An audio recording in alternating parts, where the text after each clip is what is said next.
Good day to everyone. I'm Christina Gamboa and today ituturo ko sa inyo kung paano maglagay ng likes button sa inyong vlogger. And before, ang itinuro ko is kung paano maglagay ng comment box. Ngayon naman is dun sa likes button. Okay, let's get started. Gayon, alam nyo na yan. Ito yung developer. Yan, alam nyo na kung paano pumunta dito. Dahil before nga, itinuro ko na rin yan. So, dito tayo sa docs. Ayan. Sa docs, hanapin ninyo yung social plugins. Then, click the social plugins. At dyan, makikita nyo nga, andyan yung comment. Kung comment button ang gusto nyong ilagay. At ngayon nga, doon tayo sa like, share, and send button. So, ito yan. So, i-click natin ngayon itong web. Yon. Pag-click natin sa web, ito yung lalabas. Dito, ang importante yung URL to like. Dito nyo ilalagay kung ano yung inyong post na gusto nyong lagyan ng likes. Ayan. So, i-delete natin to. Pupunta ngayon ako doon sa aking website. Ayan. Sa website ko, yung gusto kong lagyan ng likes button is itong ano ang stroke. So, yan. Ito siya. So, ang gagawin ko ngayon, kukunin ko yung URL niya. So, nasa ibabaw yan, 'di ba? Dito sa search bar. So, yan. Kunin natin yan. Yan. Copy-paste natin siya. Okay. Tapos, balik tayo doon. Yan. Ngayon, i-paste natin dito sa URL to like. Okay, paste. Yan. Dito sa width, ang ilalagay dito, ako ang gusto ko 100. Nasa sa inyo kung gaano kalaki o gaano kaliit yung gusto ninyo. Pwedeng 50, nasa sa inyo yon. Standard, ganyan na yan. Likes. Dito, show friends face. Check nyo kung gusto nyo. Include nyo yung share button. Pwede nyo rin siyang i-check. So, pagka okay na yung setup dyan, get code. Let's go get code. Ayan. Ito na yung code na kailangan natin. So, etong code sa ibabaw, yung number 1, i-copy-paste natin siya. Copy-paste. Saan naman natin siya ilalagay? So, punta tayo doon sa ating website. Nalalagyan natin ng likes button. So, hanapin nyo po siya. Balik kayo doon. Ayan. Punta kayo doon sa dashboard ninyo. Hanapin nyo siya. Ito, hanapin ko muna siya. Ayan, ito yon yung post ko. Ayan.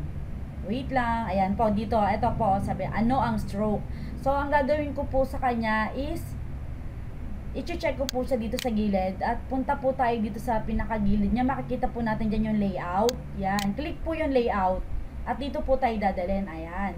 So, dito po sa gilid, meron po ditong HTML, JavaScript. Kung wala pa po kayong HTML, JavaScript, ito po itong gadget. Ito po, add a gadget. Click nyo lang po yan. Yan. Dito naman po kayo dadalhin. Diyan hanapin nyo po yung HTML. Yan. Ayan po, HTML, JavaScript. Click nyo po yan. Masasama na po yan doon sa inyong blog. So, dahil meron na po ako, hindi ko na po i-click yan. Kapag ka po okay na, lalabas pong ganyan. Magkakaroon po kayo ng HTML, JavaScript. Dahil nandyan na po yan, ang gagawin nyo po, edit. Okay, click nyo po yung edit.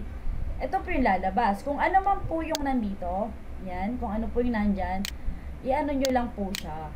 Yan, wait lang po.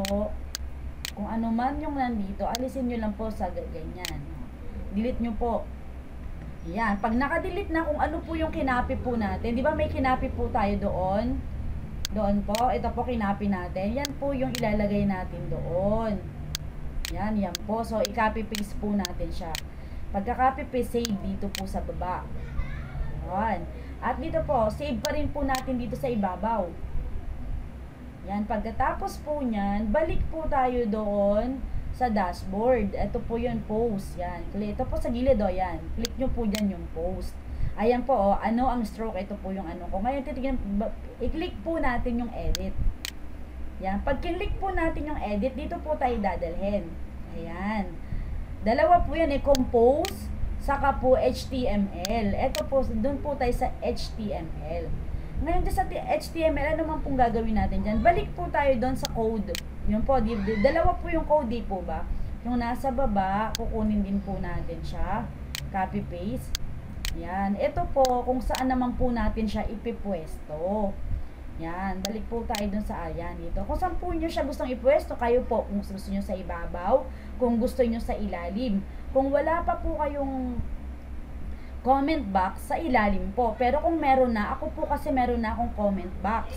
So, dun po siya sa ibabaw nung HTML ng comment box ko ilalagay.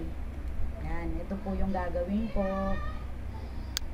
Yan, sa ilalim po, basta sa baba po siya. Makikita nyo rin po yan kapag ka actual nyo na po siyang ginagawa. Makikita nyo rin po. I-copy-paste nyo po siya. Yan. Kapag ka kinopy-paste nyo na po siya doon, nandun na siya sa baba kung saan nyo gusto siyang ipwesto. Yan, update nyo po siya. Save. Ngayon po, balik po kayo ngayon sa post. Yan, ito na po sa post. Tigyan po natin sa view. Dapat po, nandun na po ito. Etong share and likes button. So, tignan po natin kung nandun na po siya ni. Ayan, tignan po natin. Wait lang po. Ayun, there you go. Yan po, yan na po yung like tsaka share. So, nakita nyo po, ito po yung comment box, ito po yung like and share button ko. Pero kung wala pa po kayong comment box, pwede pong yan, sa pinakailalim, hindi nyo po ito makikita, yung like and share lang po. Pwede rin po siya sa ibabaw. So, ganun lang po siya, simple as that lang po. Basta po, follow instruction lang po. Just in case may question po kayo, pwede nyo po akong i-PM para ma-explain ko po ng mas maliwanag. As of today, yun lang po. Thank you very much po. Have a good day.